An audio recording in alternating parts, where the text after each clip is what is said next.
gentlemen, welcome to All My Best Friends Are Digital, your podcast about video games and the stories they tell. With me, as always, is Caitlin. How you doing, Caitlin? I am wonderful. How about you, Mark? That declaration fills me with a sense of satisfaction and joy that I can scarce express. Thank you for joining us this week. We're going to be talking about what we've been playing lately.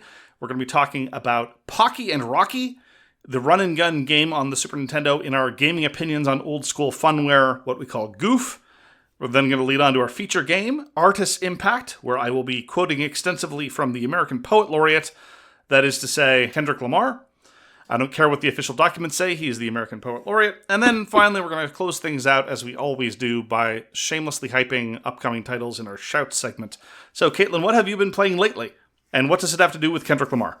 I'm not sure how I can make the connection to Kendrick Lamar, but I am currently playing Orcs Must Die Deathtrap. So I've been a huge fan of Orcs Must Die for years. Okay, so I say that, and then I'm about to say, I actually never played the first one, because my first Orcs Must Die was Orcs Must Die 2, which was co-op and super, super fun. I played many hours of it, and then I tried to go back to Orcs Must Die 1, and it wasn't co-op, and, I don't know, the magic just wasn't there for me. I had no idea that the first wasn't co-op. Okay, that's very telling. Yeah, but I played Orcs Must Die 2, Orcs Must Die 3 a ton. I also didn't play Orcs Must Die Unchained, because I believe, initially at least, it was just designed as like a 5v5 PvP thing, and I was like, nope, I don't want to do PvP, so I guess I'm not playing this. Apparently, there were other game modes. I didn't even know about that, and at this point, it's been shut down, so no Orcs Must Die Unchained. But I played Deathtrap.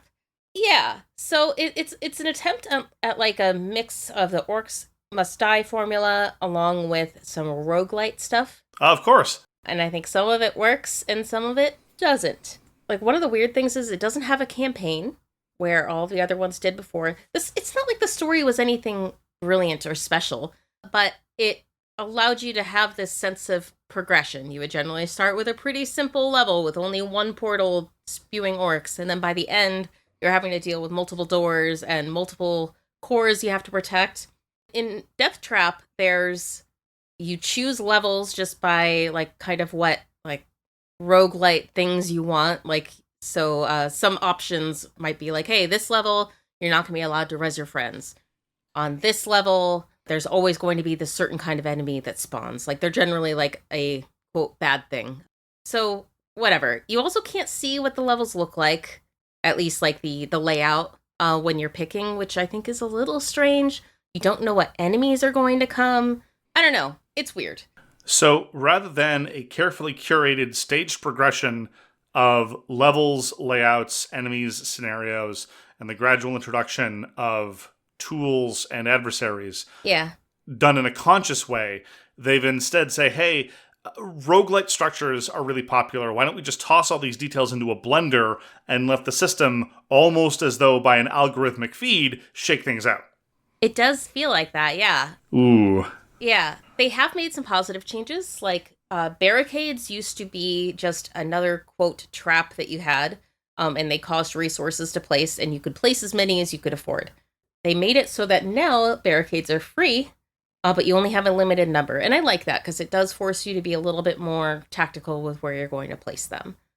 There's also, like, the trap upgrades are a lot less interesting. Like, it used to be like, hey, you have this wall trap that fires arrows, and you could upgrade it to shoot fire arrows or poison arrows or something. And now it's like, okay, you can upgrade how much damage the trap does, and you can reduce the cooldown so it fires more often. That's it. Oh, and price, generally. I don't know. It's classic, lazy, uninspired roguelite upgrade structures. Yeah, it's a little bit of a bummer.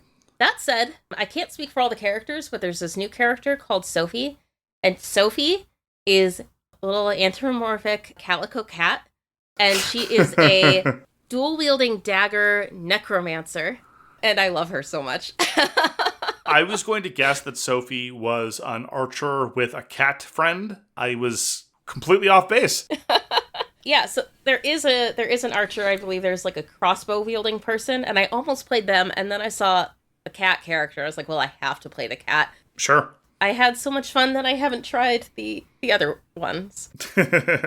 I have heard generally that people don't like the melee in Orcs Must Die Deathtrap because apparently, not apparently, when you hit the melee button, you will stop moving, so you lose your momentum, and you'll attack just where you are. It felt fine to me, but I can see why somebody might not like that. In past games, you could move while doing melee? Honestly, I don't know. Because it's been a long time since... And honestly, also, I don't think I ever played the melee characters. I generally played ranged. I, for one, am shocked. Yeah, I know. Sophie is like my first melee character that I've played in a very long time. But she's very fun. So, there we go. And have you been playing multiplayer? Yes. So I've only been playing multiplayer. Apparently you can group with up to 4 people, which I think is very cool. However, I don't think I know 3 other people who play Orcs Must Die. So I've been playing primarily with my friend Day, that I play many co-op games with. And in fact, I played Orcs Must Die 2 and 3 with him. And it's been fun. I can't always tell if it's particularly well balanced for 2 people, just because some of the levels seem to get really overwhelming really fast. But it's been okay so far. We did win our first run last night. We might have won a run before that, except that my computer crashed and I was the host, so we lost the whole thing. Wow. That's a blast from the past. Yeah. it was sad. So anyway, we're going to keep playing. We did have our second session of playing last night. And overall, it's been fun. It's just, there's a lot about the classic Orcs Must Die that I miss. And I wish that they had kept up a little bit more of it. Maybe the roguelite thing could have been a different game mode after the campaign. I don't know. But, it's fine. But I can understand why there have been some, mixed reviews. I actually didn't buy this on release, even though I was really excited for it, because the reviews were pretty dodgy. And they still kind of are, but I got it on sale, so I was like, it's fine.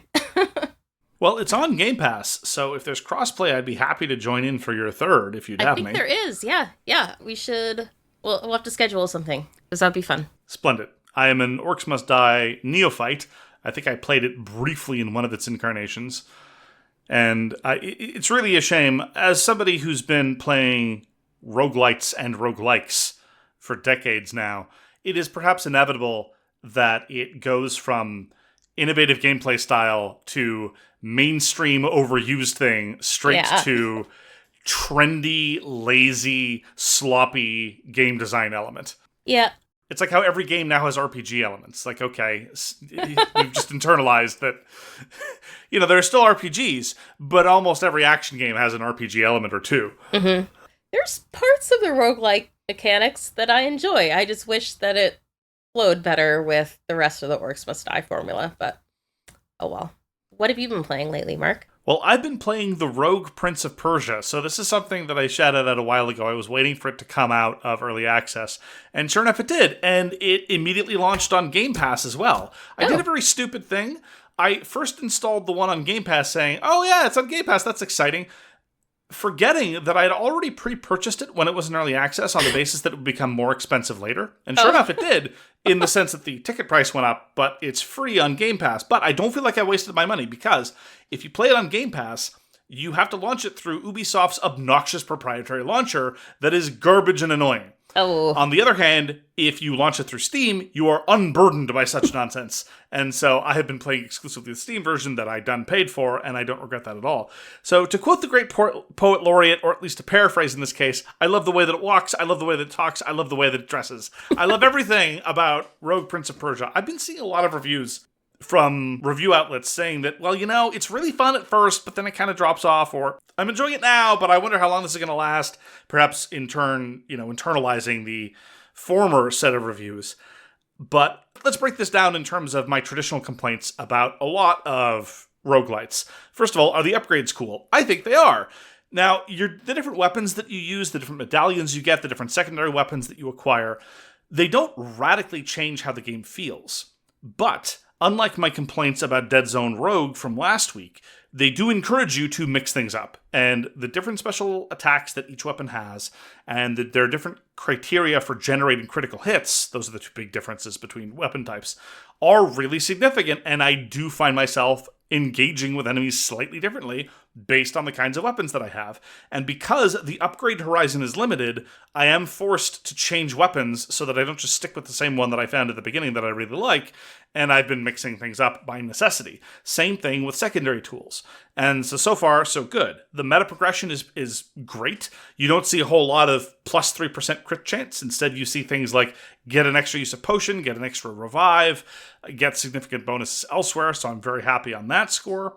And it's doing the standard kind of roguelite progression thing where you keep burdening yourself with greater and greater challenges in order to defeat a run. Because unlike, say, Hades or even Dead Zone Rogue, for example, it took me a lot less time to quote-unquote win my first run than other roguelites. But the pacing is actually surprisingly good, because in addition to the standard objective of keep finishing runs with higher and higher difficulty modifiers, there's also some sort of plot-related element of progression, like saving your brother, or saving your mother, or what have you, that depend on you visiting certain stages in certain orders.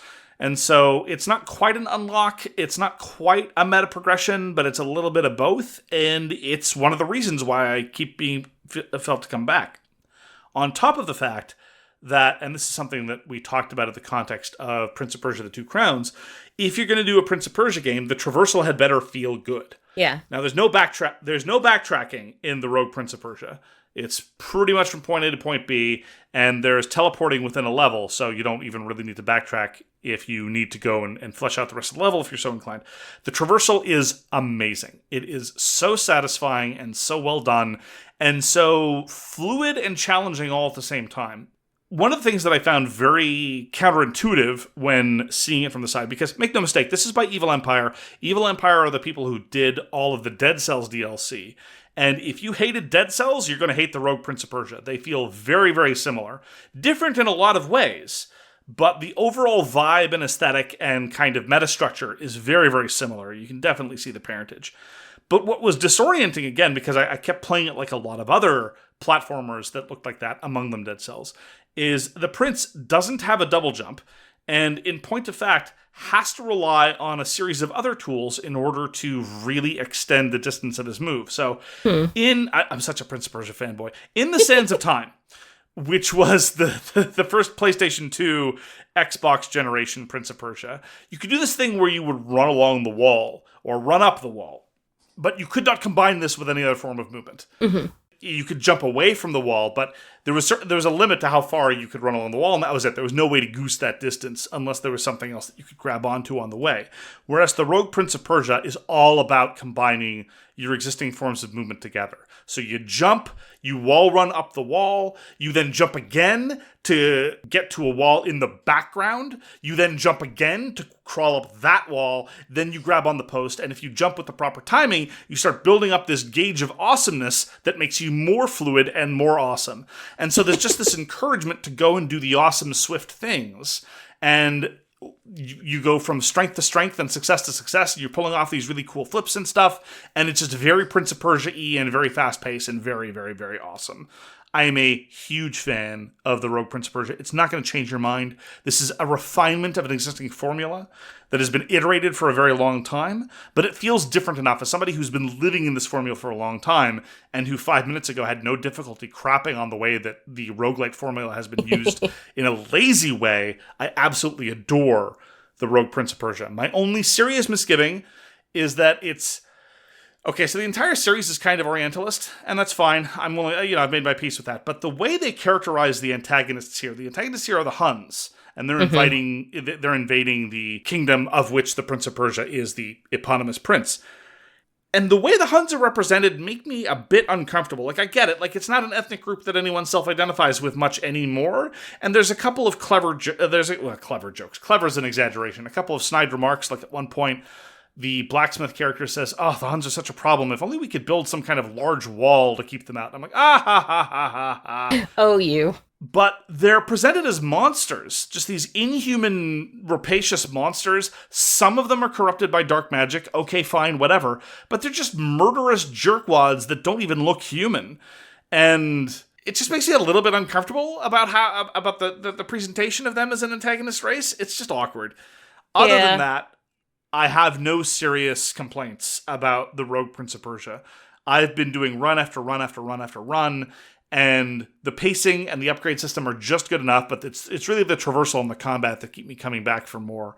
And I have been very, very satisfied. I don't know, perhaps justifying the earlier reviews that I undermined when first discussing this. I have no idea how long the Prince of Persia is going to keep parceling things out. You know, it's not quite. I suspect it's not going to be quite as long-lived as Hades, that had roughly, I don't know, 8 different endings, if you really want to count them as endings. Like, you keep thinking you're done, but then you're not. Yeah.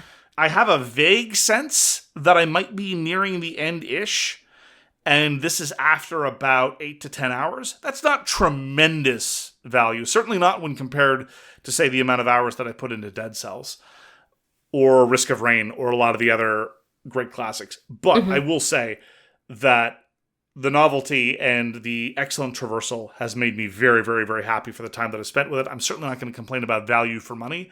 I just don't know how much longer it has.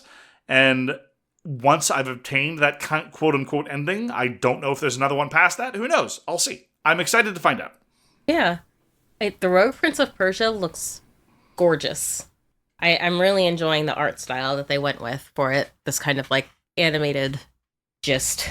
It is really well animated, and they went to town on a number of things. Like, for example, the fast travel teleporters are these portals in the ground, and the prince has about half a dozen different ways that he jumps, steps, falls, somersaults into those portals. And a lot of them are just full of personality. Like, one of them, the one that I like the best, is he just turns around and just falls backwards as though he's about to do a trust fall, and then he just like casually emerges from the other portal and just steps forward after having pivoted the 90 degrees. It's really neat looking.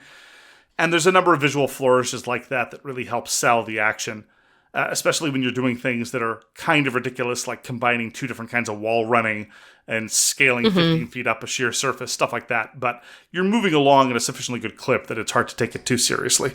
Yeah, it looks really pretty. So, I mean, just from the trailers, I'm like, ooh, maybe I want to play another Prince of Persia game. I mean, as somebody who loves the formula when it's done well, and as somebody who loves the Prince of Persia, this is very much the next iteration on the thing. But if the thing has never appealed to you, I sincerely believe this will change no one's minds about the fundamental structure. If you don't like action platforming, if parkour-y stuff in video games has never turned your crank, if past Prince of Persia games have really turned you off and you think roguelites are stupid, there's no way the Rogue Prince of Persia is for you. For everyone else, I think this is a solidly executed, really diverting, quality-made product. Nice. And that is The Rogue Prince of Persia. The title is pretty stupid, though. We will now move on to... It's so clever. He's the rogue.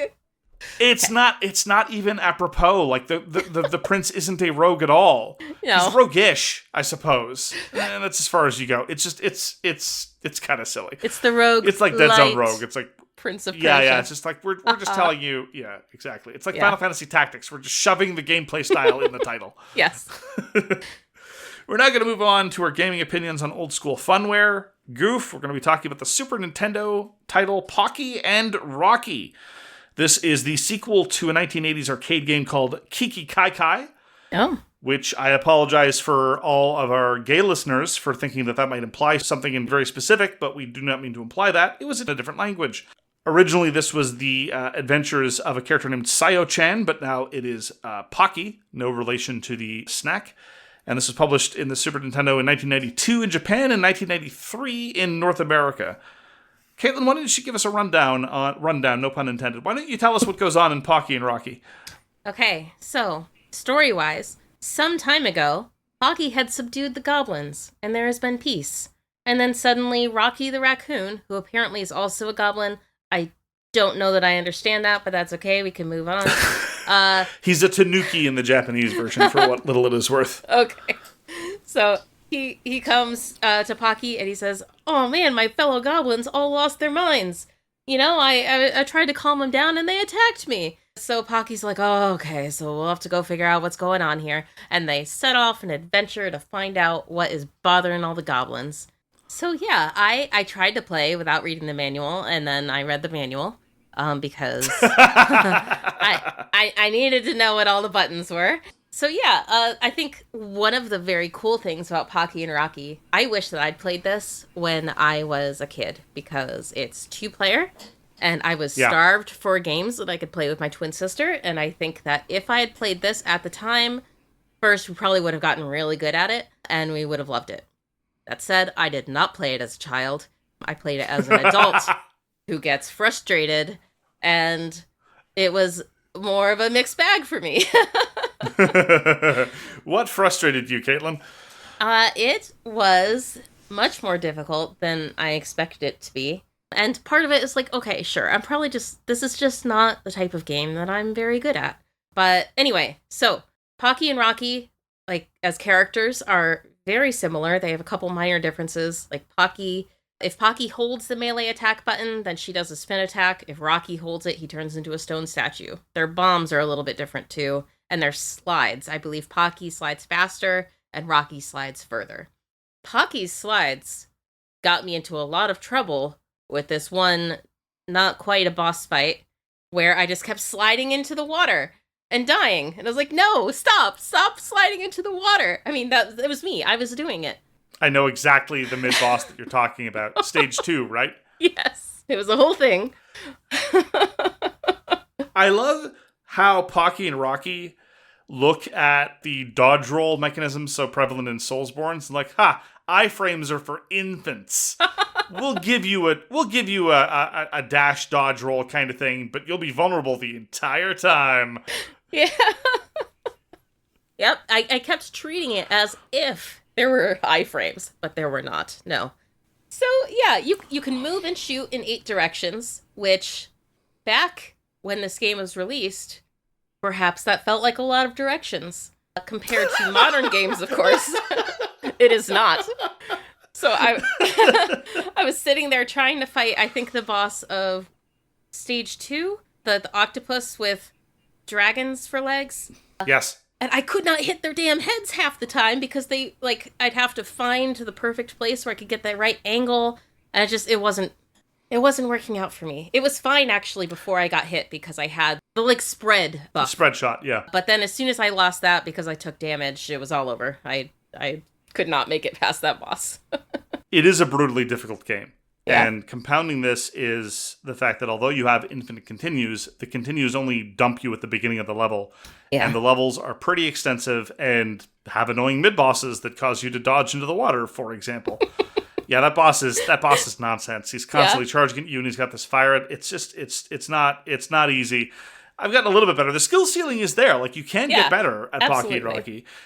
And it is easier with multiple players. I agree with you that there's a reason why it's frequently mentioned in the context of best Super Nintendo games, because the local co-op is amazing, and the 8-way shooting is extraordinarily well done. But yes, there are enemies that seem to stubbornly hide in that little delta, that little hole that's created by the 8 directions. It actually reminded me of an aspect of my favorite run and gun that I very much enjoy, namely Shock Troopers, where if you constantly cycle between different directions, your gun will spray a little bit, so you can catch the odd bullet in between those areas, and so it's not a strict 8-way division. But in Pocky and Rocky, it's just the 8 different directions, and there you go. One thing I do like about Pocky and Rocky, though, and this is very much the kind of thing that you have to learn, I think it's one of the first lessons you learn, other than that you don't have iframes in your quote-unquote dodge roll, is that it really emphasizes the run element in run and gun. If you stop, the enemies will keep coming. Yes. This isn't the kind of run and gun where you move to a new set piece and then just kill all the enemies before you progress. No, you just need to get to the end of the level. Only bosses will stop you. Yeah. So shooting things is only a means to an end, and that is to get them off your back.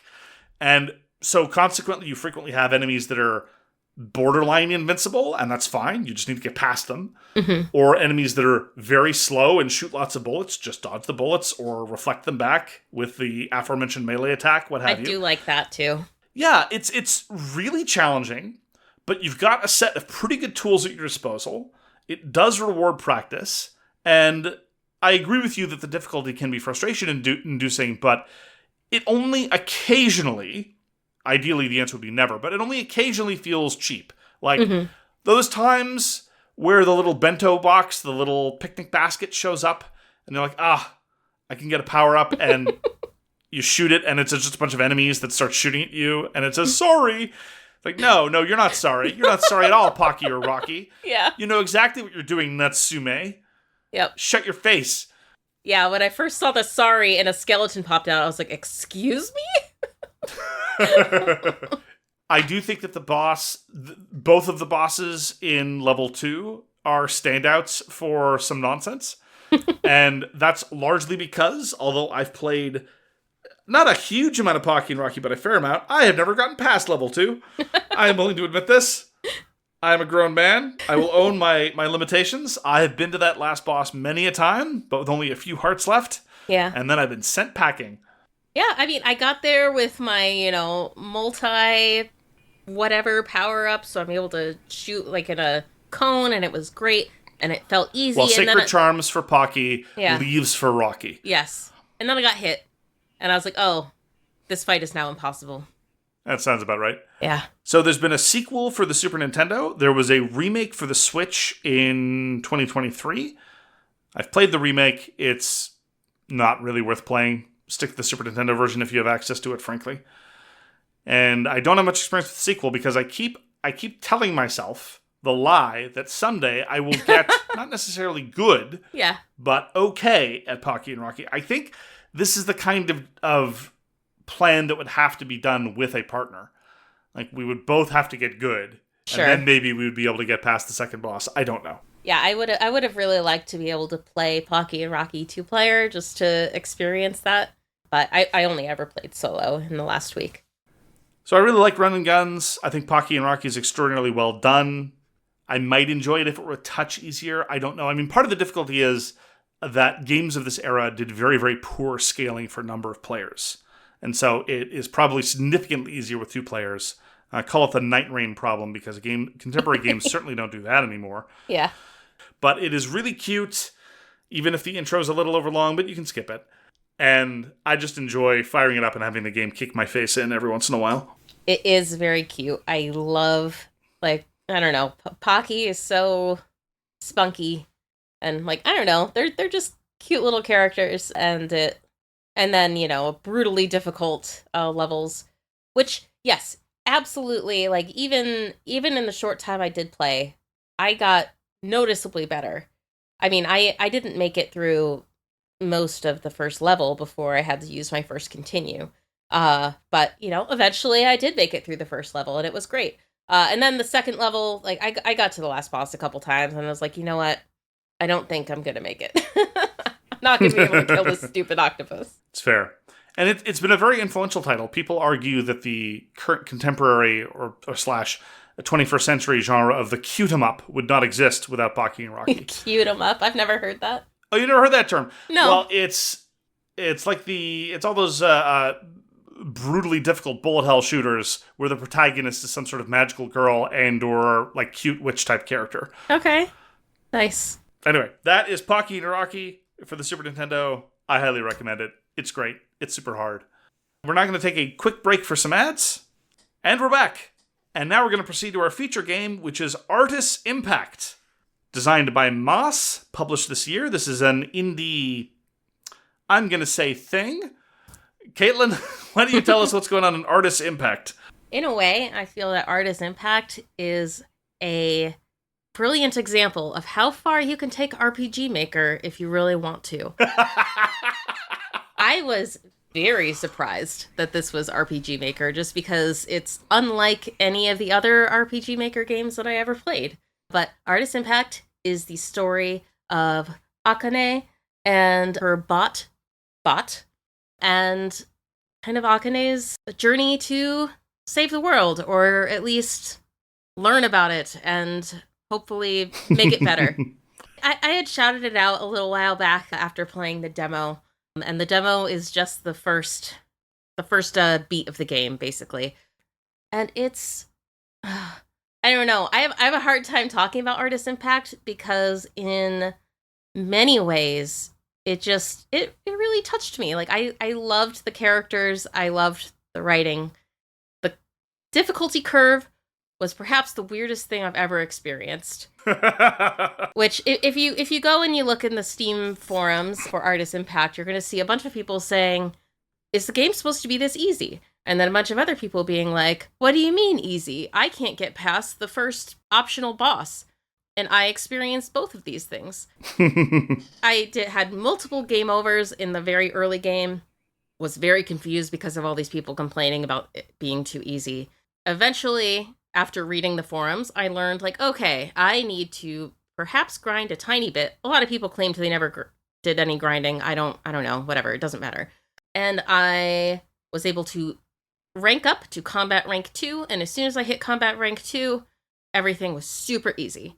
Yeah, I don't know. It's weird, but it's okay. The animation, I think, is absolutely beautiful. It's all pixel art. There's a lot of I don't know. Well, why don't we talk about the style first? Yeah, sure. I am actually quite surprised to hear that this was made with RPG Maker. I didn't notice, and I too would not have been able to guess. Yeah. Because Artis Impact has a very, I'd say, distinct sense of style, and that's true. But it kind of belies the fact that Artis Impact is dealing in a lot of different visual idioms all at once. Mm-hmm. And I commented on this when I first saw the trailer. I didn't play the demo. I just jumped in because I knew you liked it. And I hope that we can still be friends after we finish discussing Artis Impact because I have some views. But yes. The primary visual style is very, very pixelated. In point of fact, the game more or less told me not to run it full screen because then it would be ugly. Yes. So sure enough, I ran it in this tiny little window and it was still very pixelated. And it's lavishly animated for the most part, mostly for the main character's movements. Mm-hmm. Everything she does, she wears a long black dress the entire time, and her hair and skirt are just animated with such careful attention. And it does this very interesting technique that is vaguely reminiscent of some comic book movies, where you get these insert panels that either zoom in or zoom out of a particular action, or just highlight a particular aspect of the frame. And it's a very stylized presentation on top of a very stylish rendering of pixel art. And then there are these weird diorama setups for the actual fighting, where you get a similar animation style but different sprite work for the actual combat.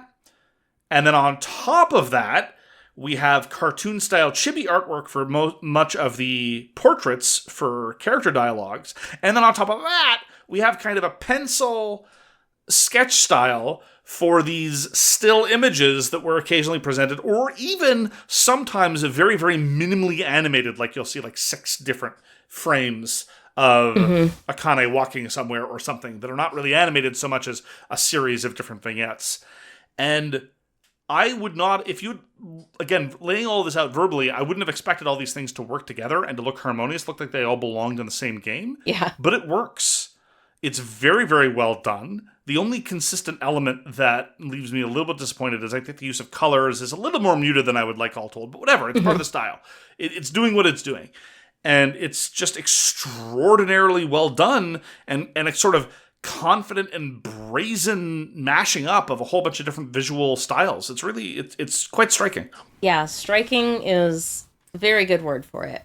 It's easy for me to say. I've never seen another game mix art styles like this. It works really well.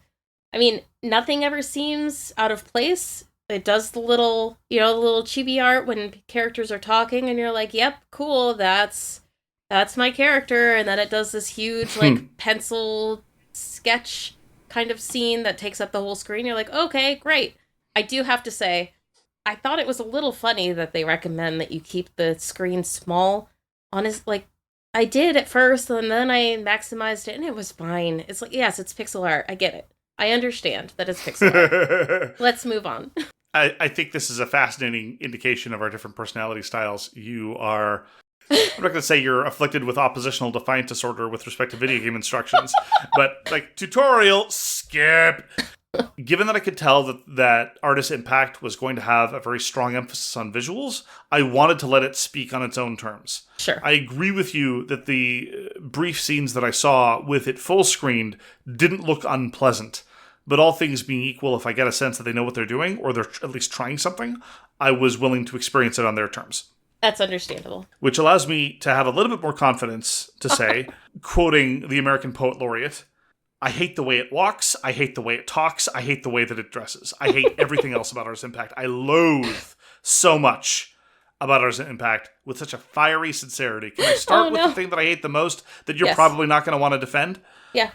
The ridiculous 25-year-old at least anime idiom that was not funny then and is not funny now, the stupid misogyny that is just shot through all out, that is then responded to with gratuitous violence because women be crazy and men be misogynist. And it's okay for a woman to hit a man because that's all right. Now, if this had just been... So the character's name is Billy. He shows up. Yeah. He is grotesquely and with every utterance. That guy. Yeah. I would like to propose a standard. I'm going to call this the Sokka standard.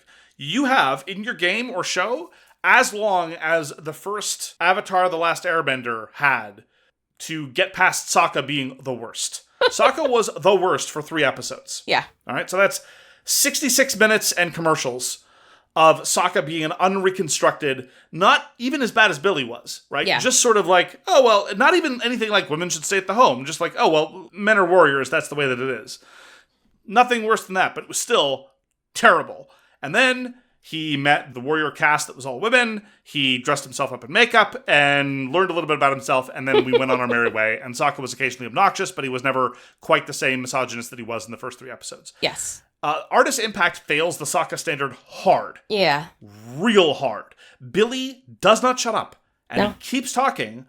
And, that was bad enough. But then when one of the characters punched him in the face in response to his misogyny, and they really went to town on showing how violent the retaliation was.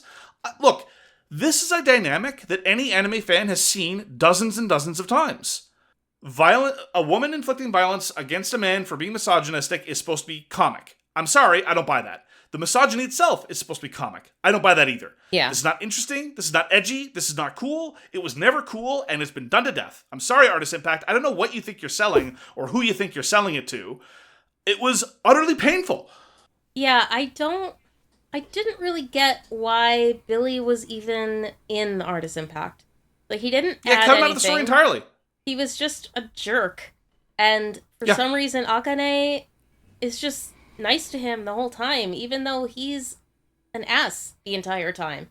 And it's like, yeah, okay, I get it. Like, you're a sweet cinnamon roll of a person, and, you probably want to, believe the best of everybody, but some people just suck, and you don't need to give them a moment of your time. So that actually leads to the other, very decades-old, tired anime tropes. They don't make me angry.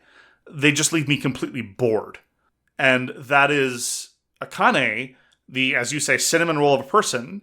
She's very cutesy. She, does victory dances with her robot. I will admit, I did find this endearing, the way she plops on her bed. Yes. But at the same time, once the fight starts, she's a relentless killing machine. Mm-hmm. And the animation styles there, again, visually it all works, but tonally sometimes it doesn't.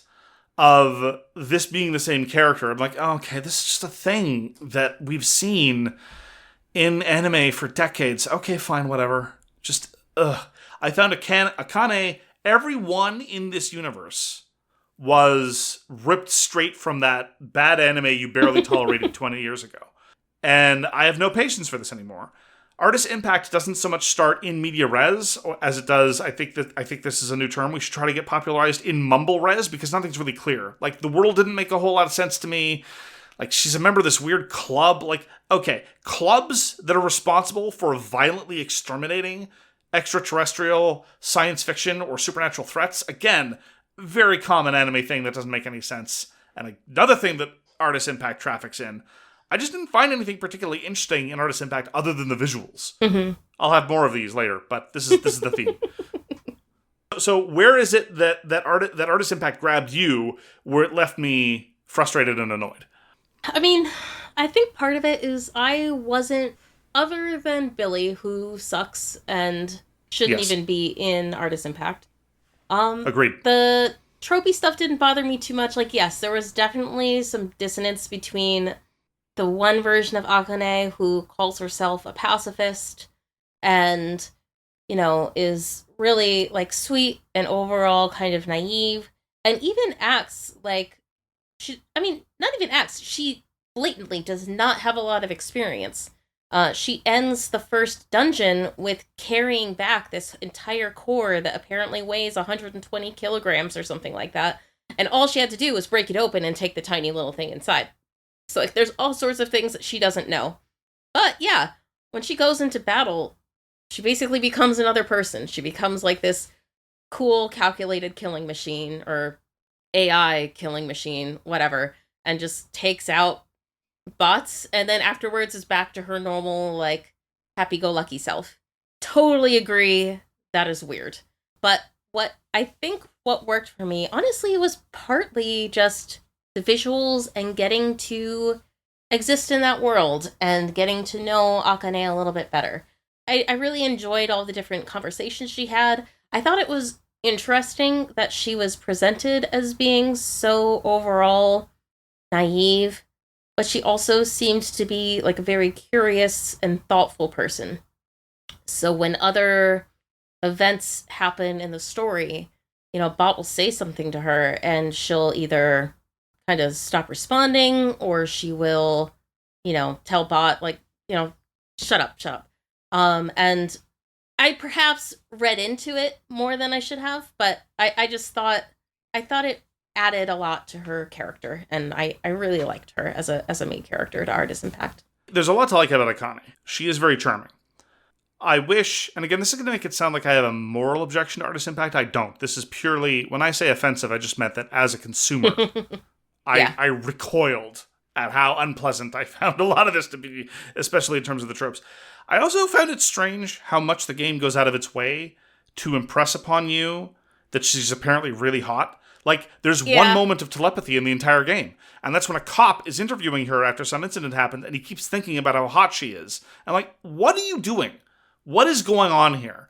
I can't help but think that a lot of this reeks of like an independent designer who's clearly a big anime fan and just wanted to load in all the things they really like about anime details into one character, and it doesn't quite work. And, kind of like almost like a Mary Sue situation, but not quite. Yeah, you're right. And that just added to the overall sense of misogyny, and like, it was another barrier between me and wanting to fall in love with Akane and live in her world with her. Sure. Yeah, I think I was a bit taken aback in that very first scene, which is also in the demo, speaking to the police. And yeah, you can see their thoughts being like, oh my god, she's so pretty. Wow. And one of them even snaps a photo of her ID. Yeah. And it kind of makes you think, like, wait, is something going to happen with... Nothing ever happens with that. Like, after this very first bit of her talking to the cops and then the interview after she defeats the AI, as far as I know, they never come back into the story whatsoever. But yeah, it's weird. It feels off-putting. And it's, again, something that I think they easily could have added any other cute flavor and it would have been fine. But having it be somebody, like, basically gearing up to harass her in the future with calls or text messages is like, don't do that.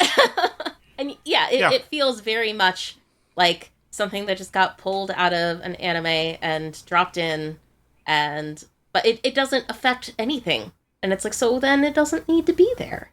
Again, I think visually the inconsistency works in Artis Impact's favor.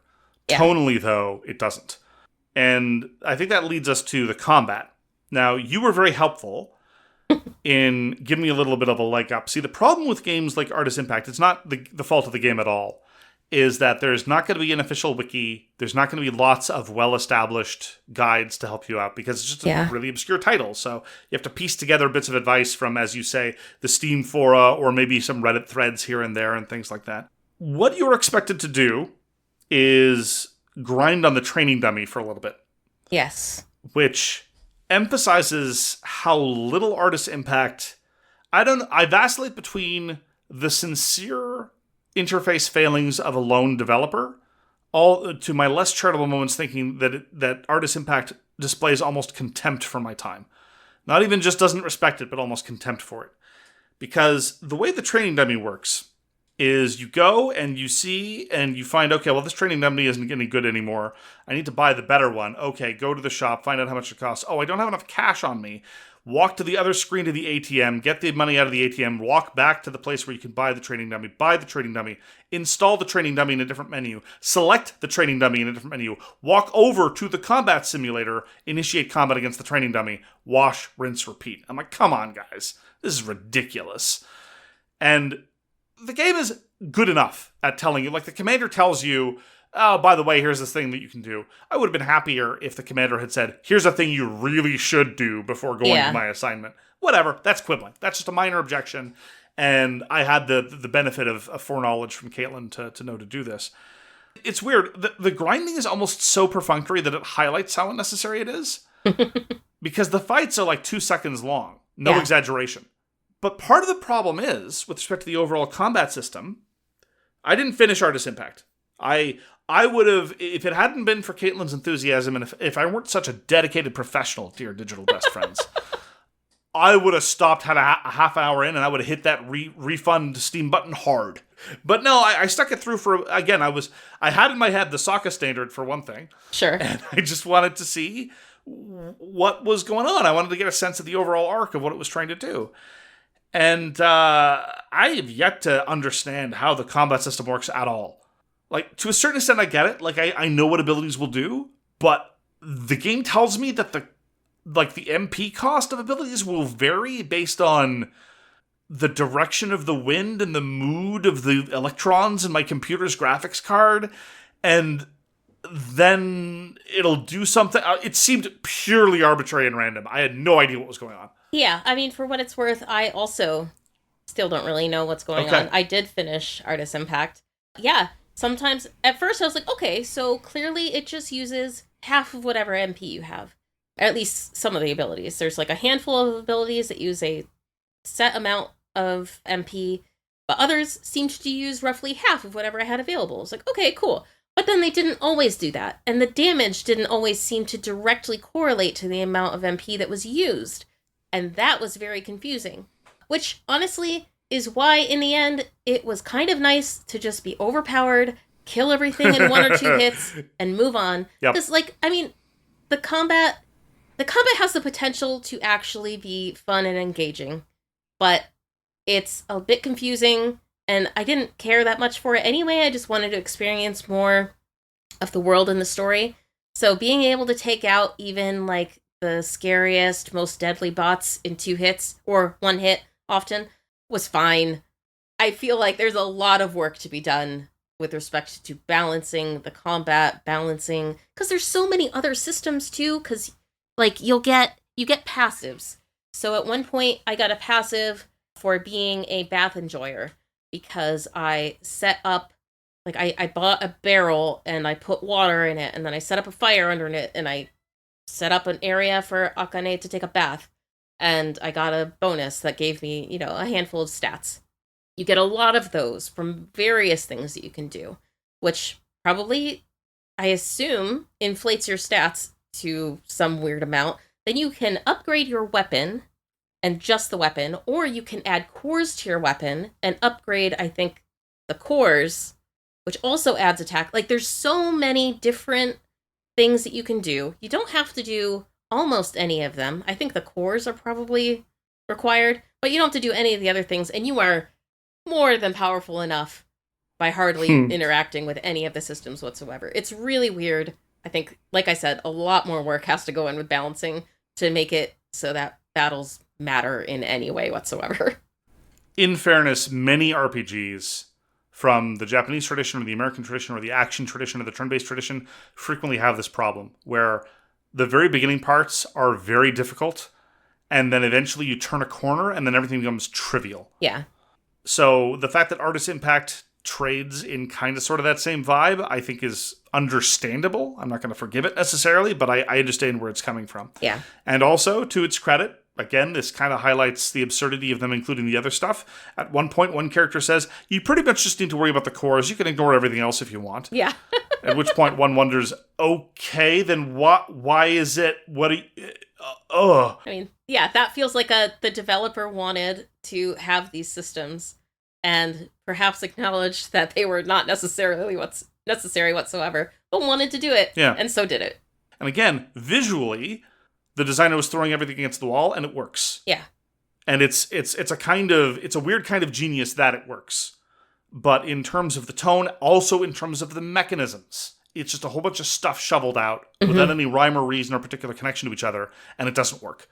And it's unnecessary, and it displayed the need for an editorial eye. You say an editorial eye, and what's interesting to me is the very first time you meet Billy, you say something sweet to him, like, hey, Billy, like, good to see you, and he immediately says something and calls you woman in a derogatory way, and then a little pop-up shows up, and it's like, pro-life tip, you should be nice to people. Like, don't be like Billy. And it's like, okay, like, I get it. And that happens a couple times when people are misogynistic or otherwise weird or creepy, but not the cops. I don't know why. It's so strange. It's like the creator wants to, like, acknowledge, like, that they put this in their game, but it's maybe like, oh, you probably shouldn't do this. Don't be like this character. It's, I don't know. It's a little odd to me. Yeah. I'm going to make a strange connection because in a lot of ways they're very, very different, and in a lot of ways they're diametric opposites. Artis Impact felt to me a little bit like Undertale in a number of ways. One way is, no, I mean it. In one way is, both Artis Impact and Undertale are riffing on 8 and 16-bit RPGs. Mm-hmm.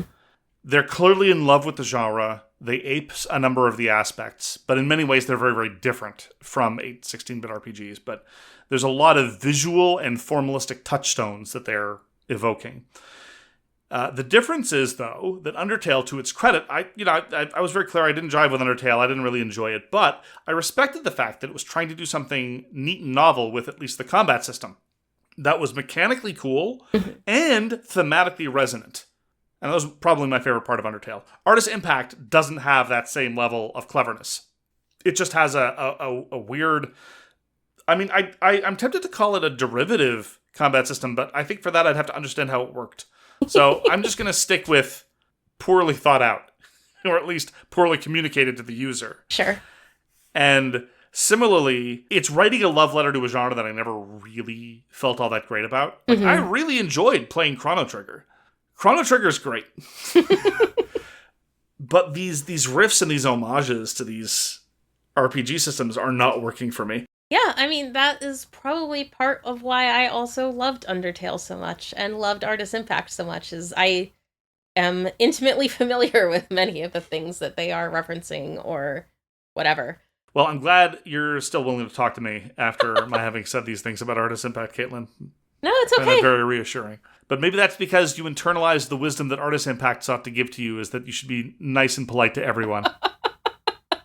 Yes, that's probably Artis Impact telling me that I should be nice and polite to everyone. It's probably the only reason I even try. Before playing Artis Impact, I was a bad person. All right, so let's close things out with some shameless hyping of upcoming titles. Caitlin, what would you like to shout out for us? So my friend Chris linked me Battlestar Galactica Scattered Hopes, which is supposed to be a story-rich tactical roguelite that involves difficult choices in space battles. Goal of the game is to rejoin the Battlestar Galactica. So you're there on, their home planet when the Cylons attack and everything goes really, really bad. And you are, I think, an admiral of a separate fleet that is trying to rejoin the Battlestar. So, yeah, it sounds cool. I really liked... I never watched old Battlestar. I don't care about it whatsoever. I watched all of the new Battlestar. I loved it at first, and then was... Until you didn't. Very confused, but the game looks really cool. So I'm looking forward to Battlestar Galactica's Scattered Hopes. There were bits of Season 2 of Battlestar Galactica that were just sheer genius. When Battlestar Galactica was good, it was great. Yes. And then it wasn't good for a long time. A long time. But a lot of really good shows are like that. That's One true. of my favorite shows is Dexter. Dexter stopped being good, and then it wasn't good for a while. It just happens sometimes. Every now and then the writers lose their way. It's true. I would like to shout out Valor Mortis. Valor Mortis was shown off at Gamescom recently, and it is another Soulsborne, but it is a Soulsborne that is that takes place during the 1812 invasion of Russia by Napoleonic's armies. Anybody who knows my sort of geek biography knows that my entrance into tabletop geekdom was through Napoleonic's miniatures wargaming, and I am still very, very enthusiastic about games and other forms of media that are connected to particularly the 1812 campaign, because whenever I have the option, I play as the Russians. So I am very much looking forward to seeing how they decide to do a supernatural riff on the Great Patriotic War, where you are playing a Souls-like as a member of the Grande Armée. So we'll see how that turns out. Interesting. Yeah, this looks wild. I don't know. I wasn't expecting this visual style. I don't know why. Maybe it's because we've been talking about pixel art games for too long at this point.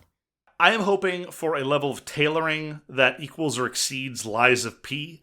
Lies of P had lovely waistcoats and very, the frilly shirt and the sort of cravat and the bits, things like that. Anybody who is going to do anything in the Napoleonic Wars knows that getting the uniforms right, or at least looking cool, I'm not going to insist. It's like, oh, that chevron was for the Young Guard after the 1813 campaign. That doesn't belong. No, I'm not that deep into it. But give me great coats, give me epaulettes, give me all those kinds of things. Yeah. Back when murder was civilized.